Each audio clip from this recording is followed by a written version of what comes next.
Viendo un canal libre e independiente. Cinevisión, canal 19.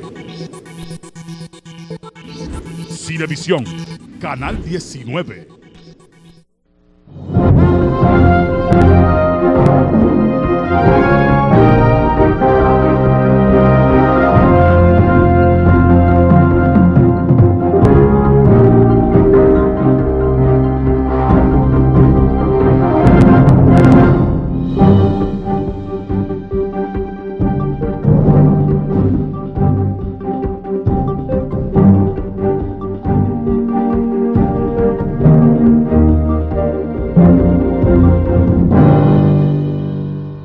Buenas noches, amigos televidentes, una vez más frente al país y la ciudad dominicana, pasado y presente, una especie de cenáculo histórico donde cada sábado tratamos de hacer un análisis objetivo y desapasionado de los momentos estelares de la historia contemporánea nacional.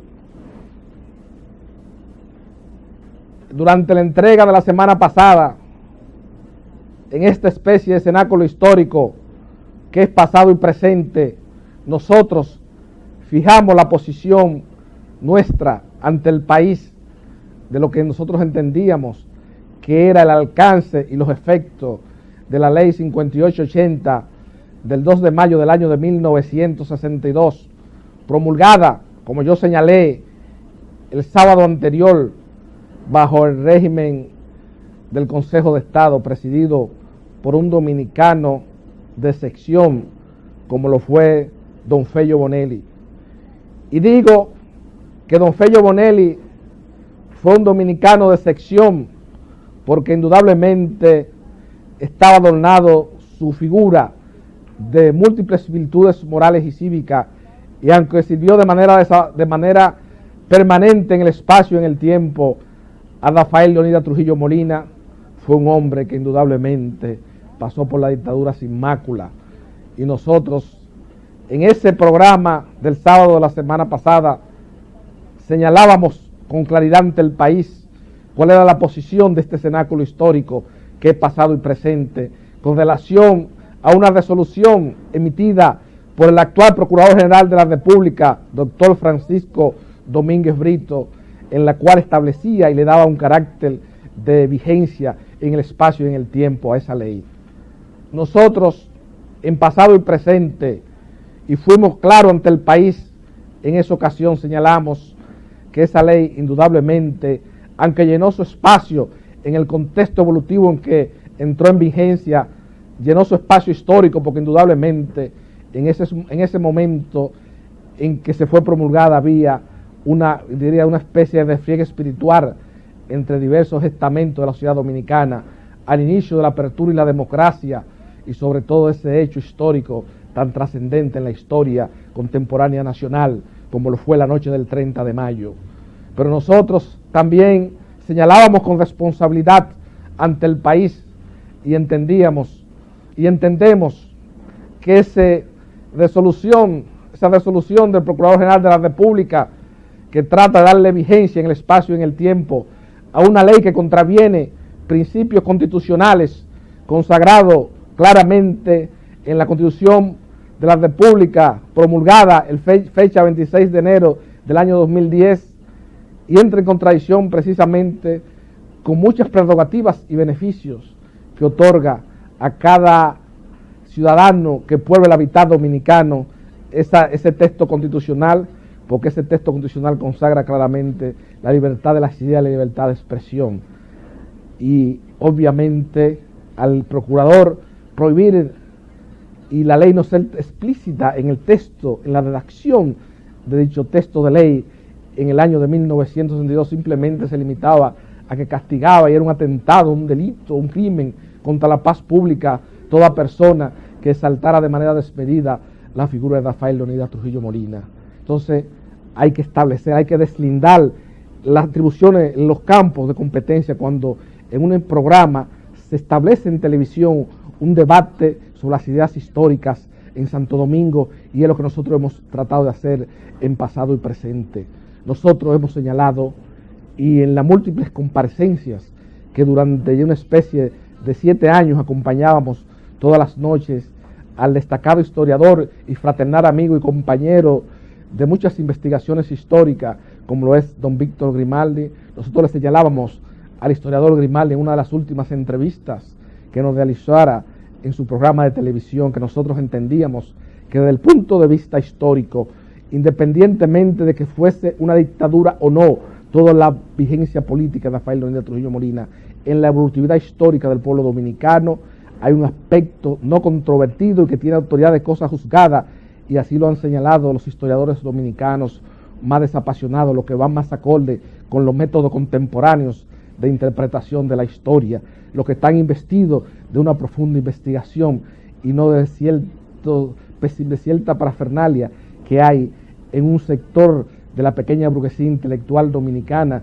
con reminiscencia de la izquierda dominicana, que tiene una idea, un símil, un concepto de que todo lo que figure o aparezca de Rafael Leónidas Trujillo fue nocivo para la evolutividad histórica del pueblo dominicano.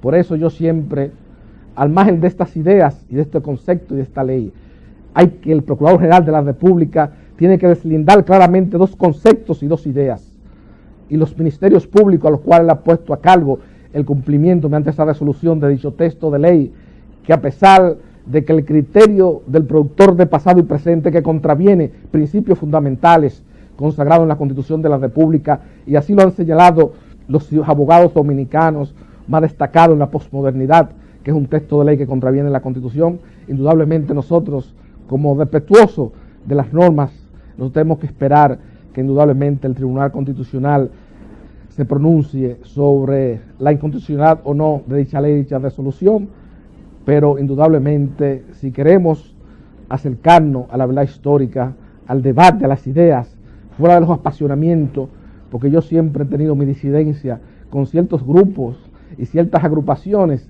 entre comillas, con fines patrióticos, que indudablemente en la apertura y la democracia, y por haber muchos de sus familiares haber participado indudablemente en la noche del 30 de mayo, que fue lo que originó el inicio de la apertura y la democracia, y esta democracia relativa que hemos disfrutado nosotros, y que de acuerdo a mi criterio, lo que hemos pasado, como le señalé una noche al historiador y periodista don Víctor Grimaldi, en esos diálogos francos, abiertos y coloquial que sostuvimos durante varios años frente al país sobre la historia contemporánea nacional, nosotros hemos pasado de un trujillismo a un trujillismo plural, de un Trujillo a varios trujillistas en la apertura y la democracia, porque eso es lo que ha habido en varios estamentos sociales dominicanos. Entonces, nosotros en este programa, nosotros siempre vamos, como yo he reiterado, a acercarnos a la verdad histórica sin apasionamiento y sin ningún tipo de contraseñimiento, siendo respetuoso de la ley, de la Constitución de la República y de todas las decisiones que emanan de los tribunales de la República. Pero entendemos que indudablemente es una mordaza, es una camisa de fuerza que se pone al debate de las ideas históricas en Santo Domingo, esta resolución del Procurador General de la República, que es un anacronismo, un contrasentido, indudablemente darle mediante una resolución una vigencia a un texto de ley que indudablemente contraviene principios constitucionales. Nosotros hemos señalado y hemos sido coherentes ante el país y le hemos señalado a las nuevas generaciones de dominicanos que tienen una preocupación permanente por la historia contemporánea nacional. Nosotros le hemos señalado que en la evolutividad histórica del pueblo dominicano, los tres aspectos fundamentales del trujillato y toda su vigencia política en la evolutividad histórica del pueblo dominicano, primero, como señala Peñavalle en La Patria Nueva, es el primer jefe de Estado en la conducción de la cosa pública, que tiene un control sobre toda la territorialidad de la República Dominicana. Nosotros sabemos que a principios del siglo Ramón Cáceres hizo ingentes esfuerzos tendentes a lograr ese control sobre toda la territorialidad de la República Dominicana, que solamente viene a culminarse, a materializarse, ejecutarse en la práctica bajo el dominio de Rafael Leónidas Trujillo Molina. También quien dirime con autoridad de cosa irrevocablemente juzgada frente a la historia dominicana, el problema limítrofe entre República Dominicana y Haití, es Rafael Leónidas Trujillo Molina. Entonces también, dígase, o se quiera decirle, como hoy día estilan muchos filósofos de la vida material, como definió Octavio Paz en Laberinto de Soledad, a los economistas, aunque hay muchas tesis y muchas ideas encontradas que quieren minimizar el impacto de lo que tuvo la renegociación de la deuda externa, el contrato con Lejón, indudablemente que Trujillo tenía una visión más acabada y más cuidadosa del manejo del Estado dominicano que muchos políticos en la apertura y la democracia que han endeudado alegremente la República Dominicana. Entonces hay muchos teóricos, muchas personas, muchos intelectuales dominicanos sin ningún tipo de cultura vivencial, con el único mérito que van a un centro académico de enseñanza o de debate de ideas en la metrópolis, en Occidente. Entonces vienen aquí a plantear ideas y conceptos sobre el desarrollo humano, de que hay que endeudarse, que tenemos que seguir, y mire cuál ha sido el problema. ¿Cuál es el gran problema que enfrenta Europa hoy día? La eurozona es el problema de cómo muchos de esos países se endeudaron alegremente basado en esa tesis de pensamiento de desarrollo económico que han querido poner en boga las últimas administraciones que ha habido en la sociedad dominicana. Entonces, obviamente, mirando el escenario internacional en la coyuntura, en el desarrollo histórico de las fuerzas sociales en América Latina, nosotros nos damos cuenta también que en el contexto de la época todos los gobiernos es una dictadura. Yo particularmente esta noche es que trato por última vez ante el país este tema, porque como yo señalé, mi único interés personal es acercarme a la verdad histórica sin apasionamiento. Mi extinto padre Francisco Carvajal Martínez, que siempre me acompaña en esa especie de retrato que le realizó mi hermano en el arte, en la poesía y en la vida, Mariano Eckel, que me acompaña siempre en mis intervenciones públicas como una especie de musa inspiradora, porque indudablemente lo amé y lo admiré de manera desenfrenada, porque fue un hombre que indudablemente en su plebiscito de cada día en su cotidianidad, lo que miró afanosamente fue que se mejorara el hábitat dominicano con una profunda pulcritud moral. Hoy día en la apertura y la democracia, ¿quiénes son las figuras públicas que pueblan a la sociedad dominicana? Los políticos de turno, la persona que se han enriquecido a la velocidad de la luz en la apertura y la democracia, y que dará paradoja y que dará contradicción un hombre de las virtudes cívicas y morales del profesor Juan Bosch, que haya patrocinado indudablemente en la apertura y la democracia, en sus últimas administraciones de su Partido de la Liberación Dominicana, que haya sido quizás uno de los gobiernos más corruptos que hemos tenido en la apertura y la democracia. Pero indudablemente hoy quieren invalidar el debate de las ideas históricas en Santo Domingo por consenso. Yo he señalado públicamente, y el traidor y periodista don Víctor Grimaldi, y muchas veces que me acompañó el destacado historiador y antiguo secretario particular de mi extinto padre Francisco Carvajal Martínez, el hoy destacado historiador y dirigente político Euclides Gutiérrez Félix. Y cuando yo analizaba la pulcritud moral de tres figuras fundamentales de la administración pública durante la era de Trujillo, como lo fue don Víctor Garrido, Manuel Ruiz Tejada y Ramón Emilio Jiménez, no han sido igualados en la apertura y la democracia. Entonces ha habido una contradicción. Entonces nosotros lo que queremos es pura y simplemente el debate de las ideas históricas en Santo Domingo, que se hagan de manera desapasionada, porque indudablemente, y a la juventud se lo digo, fue indudablemente un régimen de fuerza, una dictadura, y que no hay las condiciones históricas para que vuelva en la República Dominicana a un régimen con la característica y la similitud que tuvo Rafael Leonidas Trujillo Molina, porque eso respondió en la primera mitad del siglo XX al contexto evolutivo del desarrollo de las fuerzas sociales en la República Dominicana, que de manera incipiente hubo una especie de desarrollo industrial y capitalismo atípico y tardío, y Trujillo fue el que escenificó en nuestra historia ese proceso histórico. Pero indudablemente ya el fantasma de Trujillo, eso indudablemente a veces se cae en una discusión estéril y sin fundamento. Pero lo que yo he señalado, que ese antitrujillismo visceral que exhibe muchas figuras en la apertura y la democracia, se trata de un negocio particular de cómo en la apertura y la democracia el antitrujillismo por conveniencia, como señaló Euclides Gutiérrez Félix, se ha convertido en uno de los negocios más lucrativos en la apertura y la democracia. Entonces nosotros, en esta tribuna de pasado y presente, y por recomendaciones, por sugerencia de mi madre, la distinguida dama dominicana, doña Josefina Valdés, viuda Carvajal Martínez, que exhibe como mérito y como orgullo en un país de una inversión de valores tan profunda como la ciudad dominicana, exhibe como su único credencial, como su único crisor, haber sido discípula de ese gran sabio dominicano que fue don Andrés Avelino García y Solano, una de las mentes más preclaras y mejor amuebladas que ha dado la República en toda su accidentada vida histórica. Y ese es su único credencial, y por esa sugerencia de mi madre, nosotros en pasado y presente vamos a partir de este momento, de este instante, de este espacio de tiempo, a sumergirnos en temas precisamente de la cotidianidad, porque entendemos que esa discusión del trujillismo y el antitrujillismo es una discusión estéril y sin fundamento, y que indudablemente yo creo que debe haber una apertura y que cada joven dominicano se forme una idea, un concepto en su desarrollo cognoscitivo de lo que es el pasado dominicano.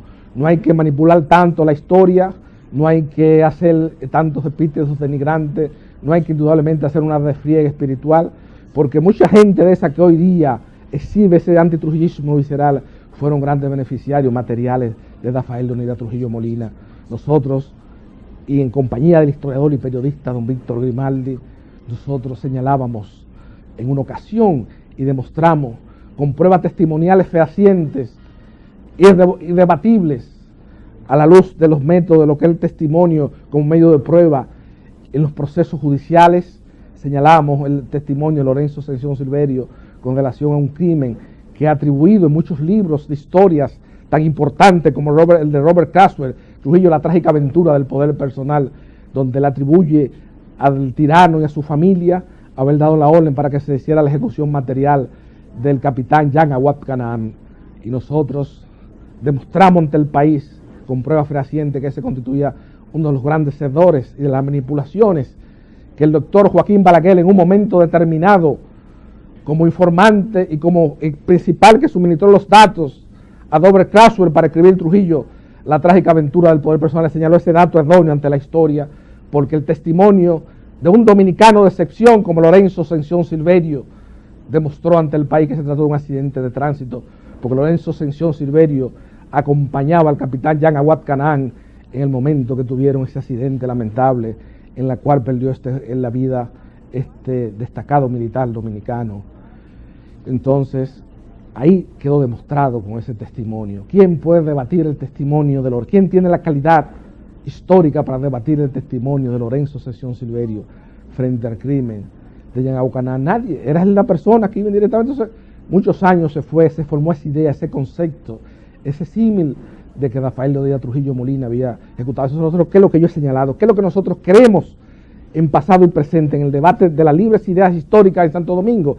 Es que nos aproximemos a la verdad histórica sin apasionamiento, porque aquí hay mucha gente que de oído, tiene referencia de oído, de lectura de solapa, como diría Damón Francisco, desautorizando en una discusión literaria importante en la República Dominicana, uno de los más destacados miembros de la agrupación literaria El Puño, decía Damón Francisco tratando de descalificar, decía que era un lector de solapa. Entonces aquí, en la apertura de la democracia, hay mucha gente opinando ideas y conceptos históricos, pero con lectura de solapa. Entonces nosotros lo que hemos querido es, en este cenáculo histórico, puro y simplemente acercarnos a la verdad histórica, y como yo he señalado, y que será mi obligación permanente en el espacio y en el tiempo, a partir de este momento, mantener viva la memoria de una generación histórica que, de acuerdo a mis lecturas sobre el pasado dominicano, que yo entiendo que donde yo registro el amor más desenfrenado y más desapasionado al hábitat geográfico dominicano y a su progreso y a su libertad y a los sueños de grandes realizaciones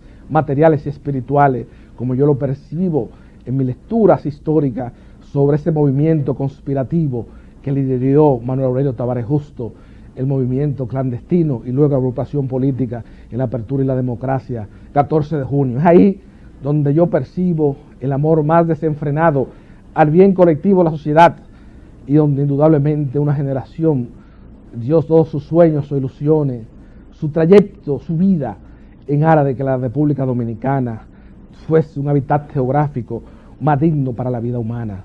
A partir de este momento, pasado y presente, se constituye una especie de centinela histórico de los sueños, de las ilusiones de esa generación, y para que la juventud dominicana de la posmodernidad entienda que hubo una generación de hombres que está consagrada en ese inventario de la vida que levantó mi tío, doctor Rafael Eduardo Valera Benítez, en el complot de Velado. Ahí es donde debemos buscar las raíces de los verdaderos luchadores antitrujillistas y lo que dieron todos en aras de la libertad y la democracia del pueblo dominicano.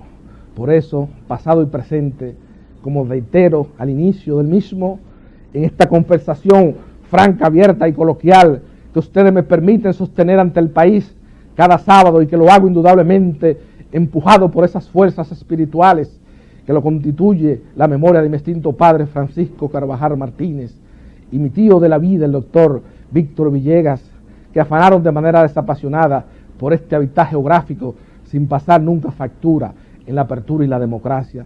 Entonces nosotros por eso siempre nos vamos a mantener a partir de este momento recelosos de los sueños y las ilusiones de esa generación, y vamos a dejar quizás un poco atrás esas discusiones sobre la preeminencia o no del trujillismo en la apertura y la democracia, y lo que indudablemente son las discusiones históricas del trujillismo, porque si uno lo que procura es acercarse a la verdad histórica y lo quieren descalificar ante el país como pintando como que uno está promoviendo el trujillismo, eso indudablemente no va acorde con lo que es la mística, la filosofía, el leitmotiv de pasado y presente, que indudablemente acercarnos a la verdad histórica y, como reitero, mantener el sueño de esa generación. Pero nosotros esta noche, en pasado y presente, vamos a sostener una conversación amplia, abierta y franca con un destacado pintor de la generación del 70 de la Escuela de Santiago, y que para mí constituye sin lugar a dudas, y como me señaló una vez, investido de esos crisoles de ser un forjador espiritual de varias generaciones de pintores y artistas norteamericanos, desde las aulas de la Gran Academia de la Corcoran de Washington, como lo fue Mariano Ecker, me señaló una vez que el digno invitado de esta noche, pasado y presente, mi amigo de la Escuela de Santiago, el destacado pintor Cuquito Peña, tenía la rara condición, la rara peculiaridad, que tenía un dominio del dibujo en sus dos variables, en sus dos vertientes, el dibujo como obra de arte en sí, ese dibujo que nos legaron Miguel Ángel Botticelli y esos grandes maestros de la Escuela Italiana del Renacimiento, y del dibujo como base para la gran pintura. Pero independientemente de esa condición, que Mariano Ecker, como un agudo observador y, como yo he señalado, como un profesor de dibujo de varias generaciones de destacados artistas norteamericanos, detectó en la obra de Cuquito Peña. También Cuquito Peña se ha destacado por expresar sus ideas y conceptos sobre el cultivo de la pintura de caballete en la sociedad dominicana, con mucha idoneidad, con mucha transparencia y con mucha responsabilidad. Y por eso siempre nosotros lo tratamos de que él venga pasado y presente a compartir ideas y conceptos, y sobre todo en este momento donde hay una profunda falsificación de obras de arte en la República Dominicana, y hemos visto que quizás las autoridades del Museo de Arte Moderno en la República Dominicana no tienen, diríase, políticas públicas enfocadas a que se combate eficientemente la falsificación de obras de arte en la República Dominicana. Con Cuquito Peña vamos a adentrarnos en esos temas importantes de la historia de la pintura y de la crítica dominicana, luego de la primera pausa de pasado y presente esta noche frente al país y la sociedad dominicana.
En el proverbio de pasado y presente, se encuentra con nosotros el destacado pintor de la Escuela de Santiago, don Cuquito Peña. Buenas noches, Cuquito. Buenas noches, amigo Carvajal. ¿Cómo está usted? Bueno, yo siempre me siento bien, no sé si esa es la realidad. Bueno, lo importante es que usted siempre en su persona aflora un profundo optimismo, lo cual es algo ya que atrae fuerzas espirituales profundas en esta época donde hay tanto pesimismo en la sociedad dominicana. O tanta razón para el pesimismo. Pero indudablemente ahí tenemos que buscar fórmulas para combatir el pesimismo. Bien. Y uno de los temas fundamentales, Cuquito, a lo cual tú has sido convocado esta noche a comparecer a pasado y presente, y es un tema que yo lo estoy viendo con mucha preocupación. Y tú, independientemente de los méritos de ser un pintor destacado de la generación del 70 y de la Escuela de Santiago, tiene la característica de ser un restaurador importante, que te formaste bajo la Escuela Española. Y yo tengo una gran preocupación, y es la proliferación de falsificación de obras de arte en la República Dominicana, y sobre todo un aspecto que me llama poderosamente la atención, que nosotros hemos quedado ya sin voces calificadas para que puedan emitir una opinión sobre cuándo estamos en presencia de una falsificación o no de obra de arte. Eso también es otro tema que me preocupa, porque se ha inundado el negocio, se ha inundado muchos cuadros falsificados de Félix Brito. Por ejemplo, yo le manifesté a un marchand de obra de arte en República Dominicana. Le dije, yo soy enamorado del realismo mágico de Félix Brito. Fui un gran amigo personal en mi época de estudiante, y cuando yo escribía sobre obras de arte en la República Dominicana, en el periódico Hoy y en el Nacional, y en esa época nunca pude adquirir un cuadro, y me he puesto a comprar algunos cuadros, pero me llama poderosamente la atención con la rapidez que me llevan obras de Félix Brito, que en el fondo, yo tengo precisamente en mi oficina un cuadro, Cuquito, una mujer con una Pamela, un rostro precioso de Félix Brito, y ese rostro de Félix Brito yo se lo llevé a Cándido Gerón, y Cándido Gerón me dice, indudablemente es un Félix Brito, y es un cuadro de Félix, y es de una época buena. Se lo llevo a Juan José de Yapar. Yapar es indiscutible, es un Félix Brito. Se lo llevo a Simón, tu amigo Simón, de la Galería de Greco, y Simón me dice, ese es un cuadro de Félix Brito. Y sin embargo, yo que soy el dueño, tengo mis dudas, porque lo veo un preciosismo, que me puedo analizar en el contexto de la época en que está la atribución de la realización de esa obra. Veo como un preciosismo que no era usual en Félix Brito en esa época. Entonces, Georgie, por ejemplo, aquí hay gente que ha querido invertir en hacer una colección importante de Jorge Octavio Morel Tavares, y que se merece en el contexto evolutivo de que Georgie, siendo en nuestra historia y en la evolución de la pintura de caballete en la ciudad dominicana, el primer artista que volca toda su creatividad hacia la luminosidad tropical. Y mira cuánto se ha falsificado de Georgie, cuánta hora. Entonces, yo creo, Cuquito, que independientemente de todo el patrimonio artístico histórico dominicano se está disgregando, y las autoridades no están al margen de eso. Obviamente dirán, bueno, un país con tantos problemas de carencias materiales urgentes, Cuquito Peña y Francisco Carvalho esta noche parecen dos finlandeses, dos suizos, hablando de un tema tan abstracto como es la pintura. Pero la pintura se ha demostrado, la pintura de caballete, que es expresión en el contexto de la evolución histórica de un pueblo determinado, y en Europa se han hecho muchas investigaciones históricas partiendo de los grandes cuadros, por ejemplo de la revolución de España el 2 de mayo, o sea, los cuadros de Goya. O sea, la pintura es una riqueza inmensa para el patrimonio cultural histórico de un pueblo. Nosotros tenemos pintores trascendentes de esa generación del 30, como Georgie, que marcó un hito, tiene esa característica, esa peculiaridad en la historia de la pintura dominicana, que es el primero que capta esa luminosidad tropical en sus lienzos y en sus obras. Y me la oía viene gente de fuera, que no pueden, porque aparece así el Georgie de una vez. El problema es que en el caso de Georgie, personas que están para certificar si la obra es auténtica o no, son los mismos que la falsifican. Y entonces Yo no estoy hablando porque me lo dijeron de ahí.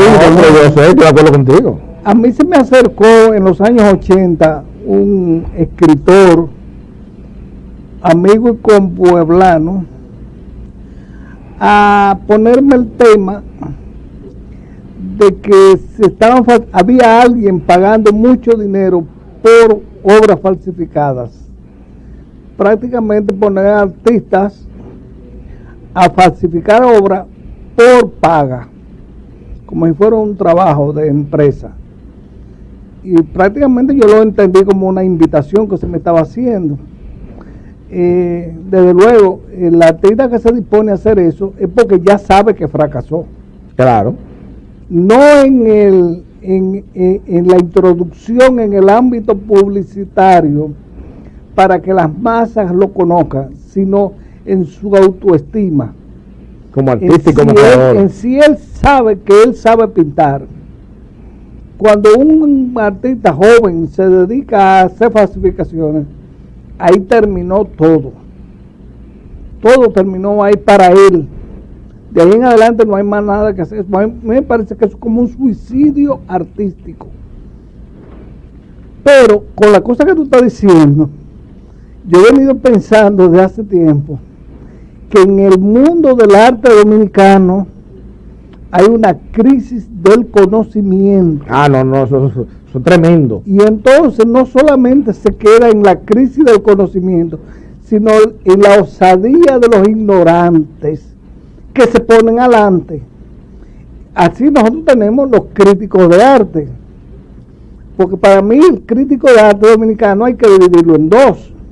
El que ha estudiado y tiene credenciales, y el buscavidas que anda por ahí hasta vendiendo premios en la Bienal. Entonces,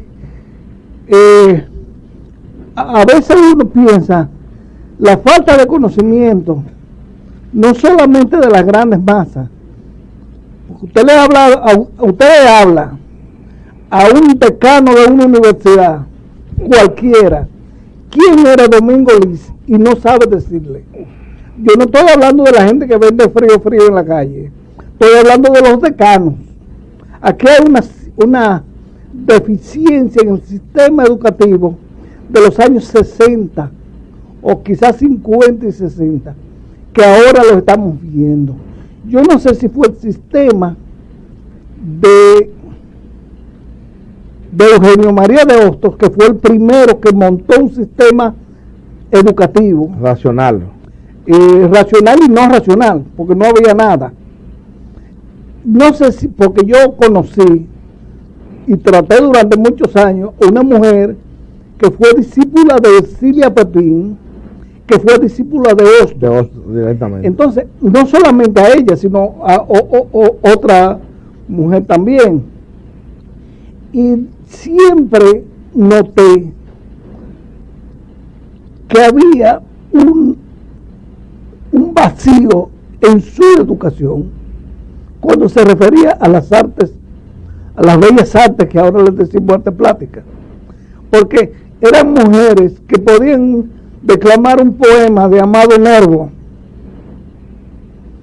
La gente, los poetas que estaban de moda en la época, al final del siglo XIX, pero cuando se trataba de una pintura, a esa mujer yo la oí diciéndole dibujo a una pintura.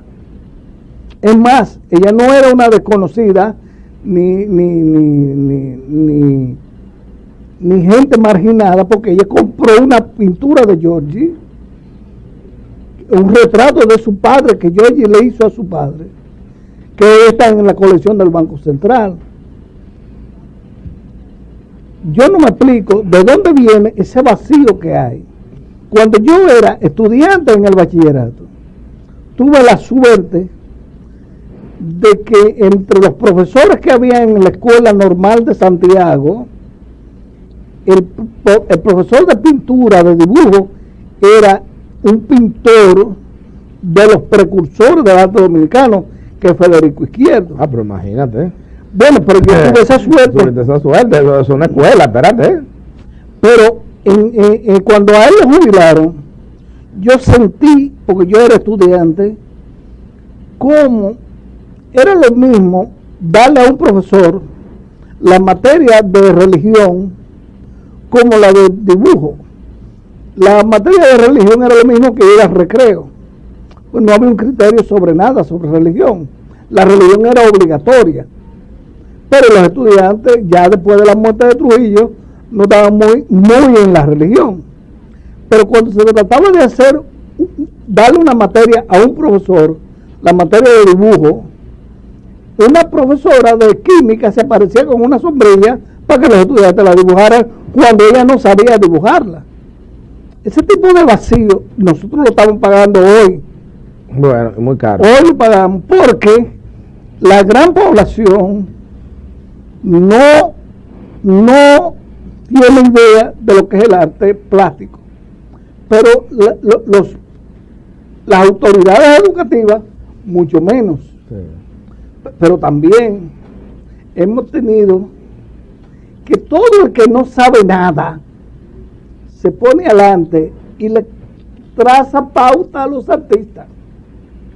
Porque yo estoy seguro que hay muchos críticos que han estudiado en universidades extranjeras. Eso no lo podemos decir de todos.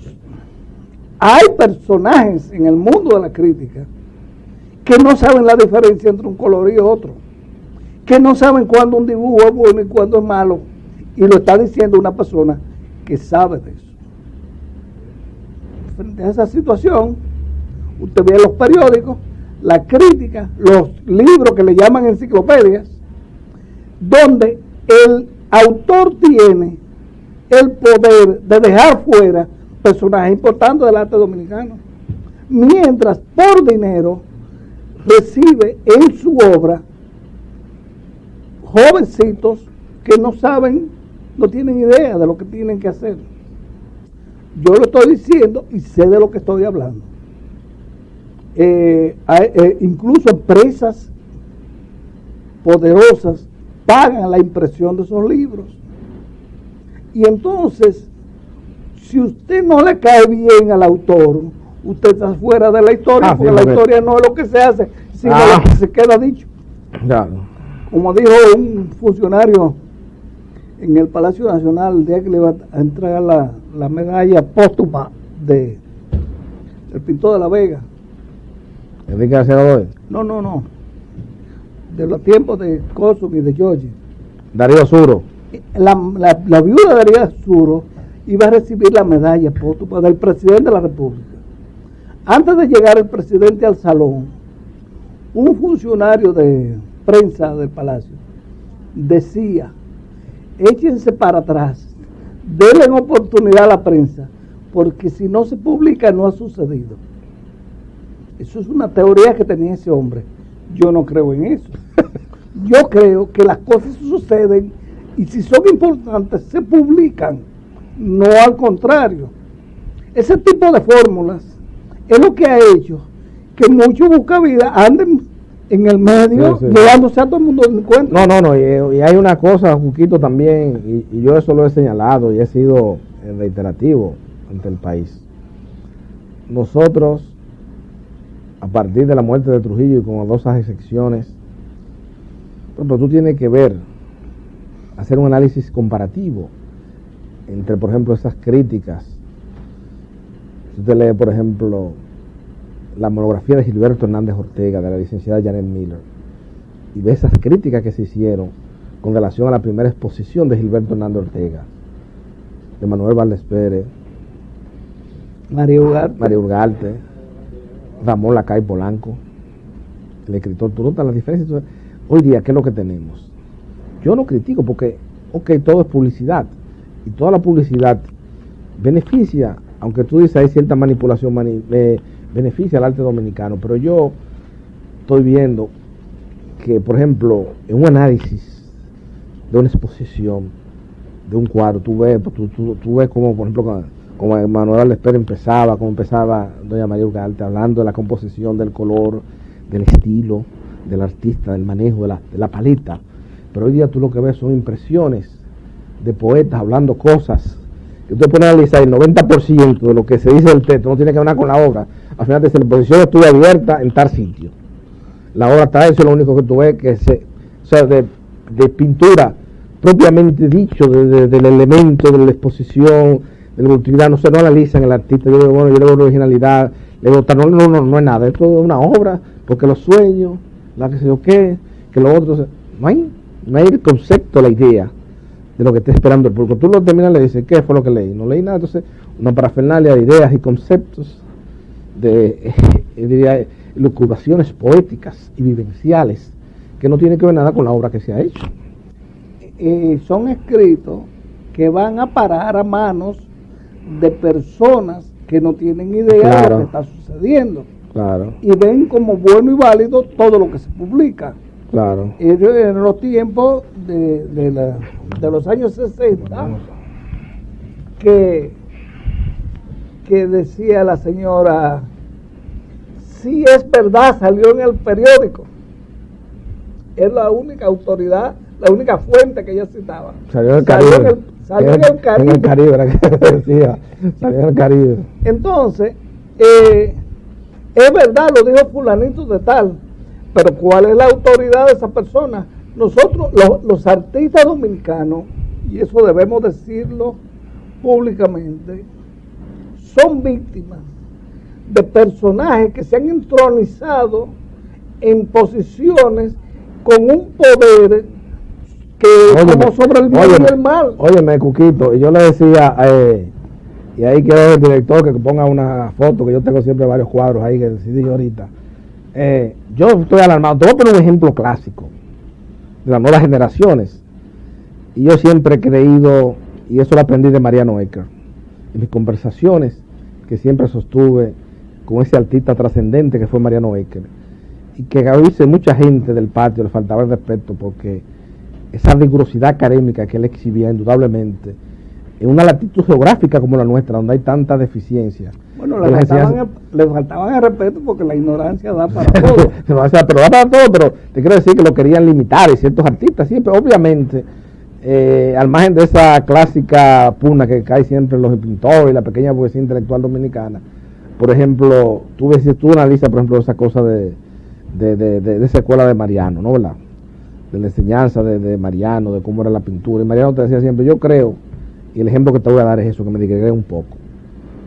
Elvis Avilés, un ejemplo, un hermano mío, una persona que yo le tengo una estima personal seccional, lo quiero, un amigo, porque compartimos muchos momentos de la juventud, nosotros éramos amigos, siempre estábamos juntos. Y Elvis Avilés empezó con esa pintura, recuerdo esa exposición, imágenes de un hábitat, bajo la influencia de Pedro Césped y Alberto Vacío, unos paisajes de Jarabacoa, con unos cuadros hiperrealistas, pero una cosa de una belleza, de una ejecución. Tú veías el dibujo, tú veías la ejecución, la paleta, tú veías que había un artista. Entonces comenzó a influenciarse de los críticos, no, porque es una pintura tradicional, porque los críticos siempre aquí quieren dirigir al artista, y el artista que no tiene una personalidad definida cae en esos vaivenes, en esa trampa. No, porque hay que complacerlos. Entonces, ¿qué pasa? Yo decía, Elvis, yo que presenté sus dos primeras exposiciones, le digo, Elvis, tú tienes que seguir esa línea, esa pintura, que te digan que una pintura tradicional, pero tú tienes un estilo propio y personal, tú tienes una atmósfera personal que se viene de las pinceladas y las veladuras, con que tú tratas las nubes y la luminosidad tropical, eso es propio tuyo, tú tienes tu sello personal, en una obra paisajística de un hábitat dominicano, le señalo eso. Y le digo, mira, Elvis, entonces comenzó Mariano, el grupo, que espérate, que no, que es una pintura, tiene que evolucionar, comenzó una cosa abstracta. ¿Y qué resulta? Voy yo a una exposición a Miami en el 95 con Roberto Nicolás Nadero, un grupo que estamos ahí en la Galería de Georgia, con una exposición de Cándido Vidó en la pose de Long Boulevard, ahí en Coral Gable, y vamos a una exposición de una galería ahí, de un pintor, Tomás Sánchez, que es el pintor cubano hoy mismo, figurativo, más cotizado que hay ahora mismo en Norteamérica. Oye, cuando veo las obras de Tomás Sánchez, sus paisajes, esas cosas, ese yo le digo, Elvis, lo llamo a Elvis, quiero que vea este catálogo de Tomás Sánchez, la línea, o sea, como un país con esa tradición plástica tan depurada como es Norteamérica, y que siendo el centro de las grandes transacciones de obras de arte, cómo había asimilado ese pintor, que de la noche a la mañana había tenido cotizaciones de 200 y 350 mil dólares, un 30 por 40, que había superado incluso cotizaciones que había tenido Fernando Botero con la Galería Marlboro en Nueva York. Y bueno, tenía que seguir esa línea, esa tesitura. Se puso un atraccionismo, una cosa, y tú sabes lo que dice William de Kooning, la sentencia en Norteamérica, no es el caso que sea aplica a Vilés, porque él es un pintor de una regia formación académica. Pero dice William de Kooning que no cree en el pintor que no sepa analizar un buen paisaje, un buen modelo con todas las leyes de las academias, y ese es el gran problema dominicano, con ese atraccionismo que tuve en esa juventud, en esa pintura, entonces estamos en un vaivén, estamos en un círculo, en un patín. Pero que yo creo que eso no es culpa del pintor, eso último que está diciendo. A mí me parece que, porque yo entiendo que algunas instituciones que tienen que ver con el arte, que tienen que ver con el arte, están secuestradas. Una es la Asociación de Críticos de Arte, secuestrada con todas las de la ley. Un secuestro. Sí, porque la crítica, el crítico no puede ganar dinero haciendo una crítica. No. Es por el poder y la influencia que recibe, que a veces ni siquiera necesita ganar dinero, no, sino posiciones en administraciones que pueden ser internacionales. Pero también tenemos el caso del Colegio Dominicano de Artistas Plásticos, que está secuestrado. Secuestrado también. Porque el artista joven no le interesa otro tipo de formación que no sea aprender a pintar, que no es lo único que hace a un artista. El artista que pinta bien, o el pintor que pinta bien, no necesariamente es un artista. De eso no se habla en la prensa, que habla sobre arte. Entonces, el colegio está compuesto por gente que necesitan estar en el colegio para decir que son artistas entre sus familiares y vecinos. Pero eso ha ocasionado que el colegio tenga un par de años secuestrado por un grupo de personas que hasta mucho dinero pueden haber sacado. Porque una vez yo hablé con Miguel Coco, el gran mecenas dominicano, que yo le dije, Miguel, todo ese dinero que está depositándose en el colegio como donaciones de la dirección de aduana, ¿tú crees que eso tiene una buena administración? Y me dice, sí, yo estoy seguro que sí. Pero me viene a la mente los contratos de los ingenieros cuando tienen que ver con el gobierno, que me han dicho que lo que deja dinero es la movilización de tierras. Claro. Por eso el sótano del Palacio de Bellas Artes, que no era necesario. Bueno, pero en el colegio se ha dado remodelación de un edificio que no tiene el colegio los papeles legales que le da la donación que le hizo el presidente Balaguer, porque el colegio es un colegio de nombre. Cuando yo fui presidente del colegio, quise y hablé con el diputado que fue rector de la universidad, Case Acta, para conseguir que el colegio lo fuera por ley, porque el colegio es un elemento necesario para asesorar al gobierno, claro, en la cuestión de las artes plásticas. Claro. Eso, nada de eso sucede. Ya ahora mismo el colegio es prácticamente desde hace mucho tiempo, de la administración gubernamental pasada, el colegio es una dependencia del Ministerio de Cultura. Caí en ese gancho. Bueno, el logo del Ministerio de Cultura es lo que está en el colegio. Yo tengo la experiencia de mi pensión como artista, que no debería hablar de eso públicamente, porque es un asunto personal, pero cuando a mí me dieron la pensión, que no la pedí nunca, ya se la habían dado a artistas multimillonarios que no necesitaba la pensión, por recomendación de la directiva del colegio. De todo lo que yo estoy hablando, puedo mantener la palabra de lo que estoy diciendo frente a quien sea. Es decir, que tenemos... No, ¿tú sabes lo que pasa? Que aquí se han relajado eso de la pensión y el PLD tiene una gran culpa. Aquí hay un tipo que es el administrador del Banco de Reserva de toda la vida, que es compadre de Leonel Fernández. Ese tipo le han dado una pensión de $1 millón y pico de pesos, y ese tipo nunca en su vida ganó 50,000 pesos trabajando, porque aquí se ha relajado eso. Una de las cosas que ha hecho, y esa es una de las discusiones profundas, yo creo que debe orientarse, la gran catarsis social dominicana que aún está pendiente en esta sociedad, es enfocarle que muchas de los que ha revivido el fantasma Trujillo son esa pendejada y toda la camputería que han hecho estos politiquitos aquí en la apertura y la democracia. Eso es lo que ha pasado. Entonces, ¿qué pasa? Con eso de la pensión, aquí se relajó eso. Entonces yo veo en estos días que le hacen un homenaje a Leonel Fernández Reina en el Colegio de Artistas Plásticos Dominicanos, encabezado por mis electos amigos Abil Peralta Güey y Antonio Guadalupe. Entonces, esa vagabutería de que darle una pensión a un artista, viene por ejemplo a Iván, que es amigo mío, un gran artista nacional. Entonces, pero ¿para qué le dan esa pensión? Va a necesitar eso, porque cuando Iván a montar un cuadro de que no le da 30 o 40 mil dólares, no tiene un cuadro. Entonces, esas son la gente que empezó. Ese es el ejemplo que están dando, Cuquito. Y por eso esta sociedad está desarticulada totalmente. El cuerpo social dominicano está desarticulado. Y la pintura y la crítica de obra de arte en la República Dominicana es una expresión de lo que es el estado de la sociedad contemporánea dominicana. Quizás no hablamos del cuerpo social, sino de la cabeza de la sociedad. Porque por eso fue que ese muchacho dijo viva Trujillo en el premio sí, del soberano. Iba a decir Oscar.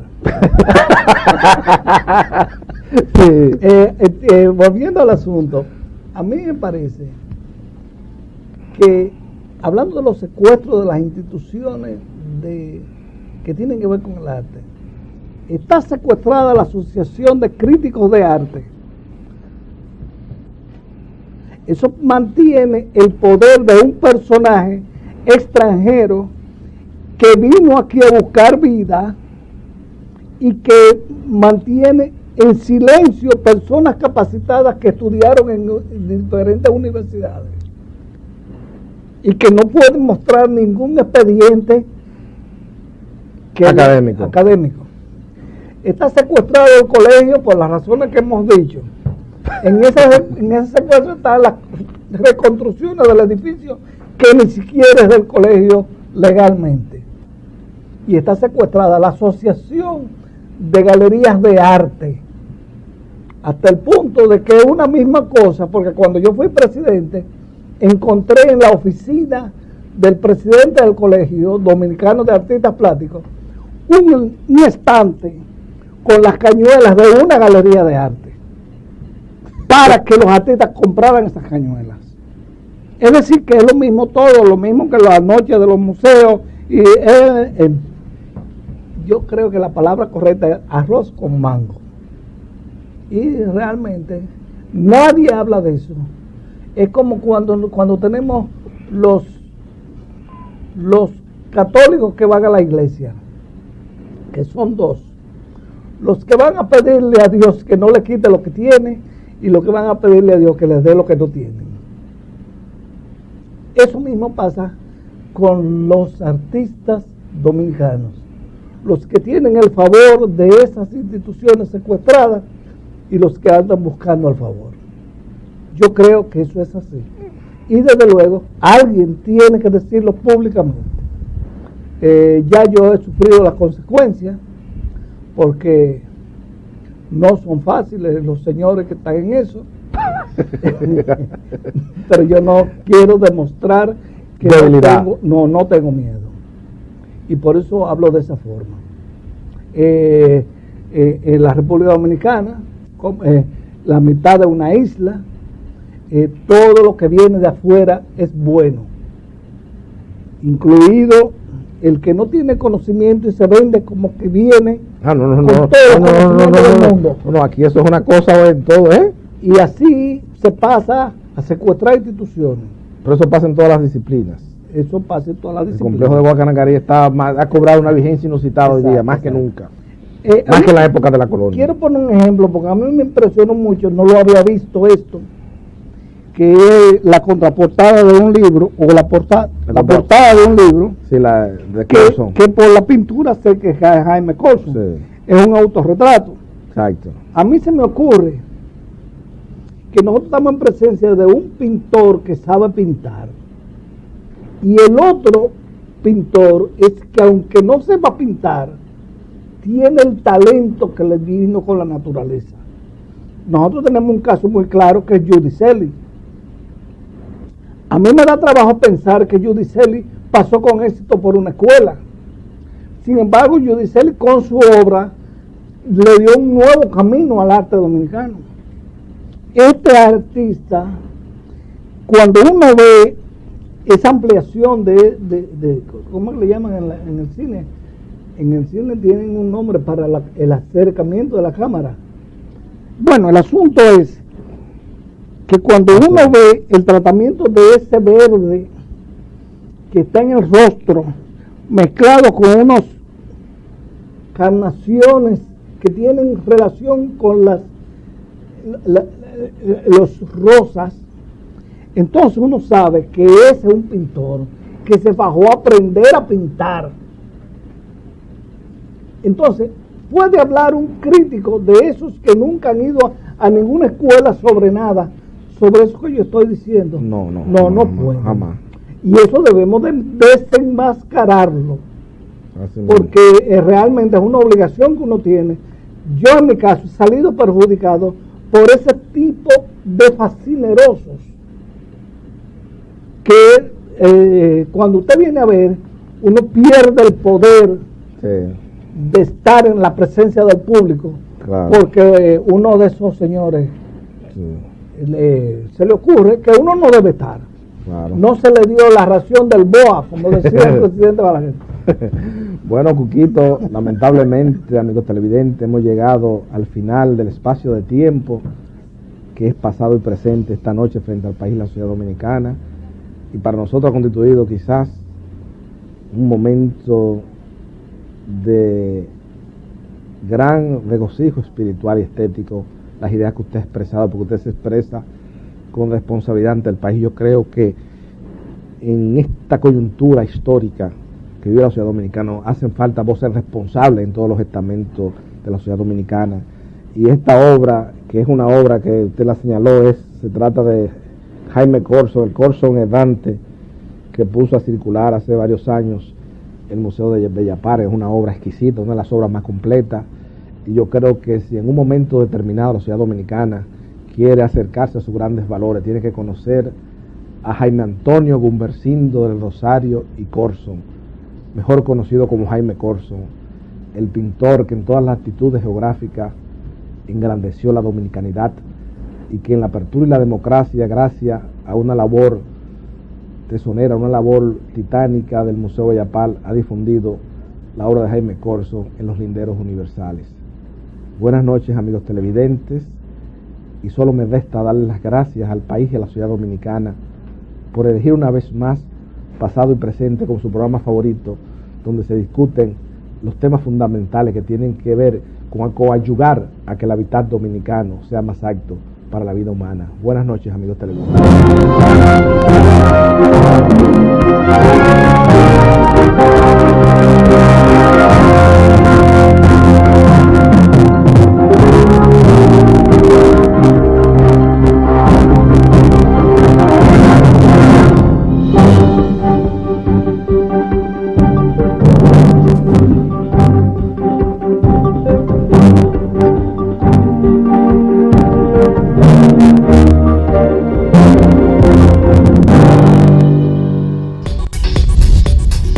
Usted está viendo un canal libre.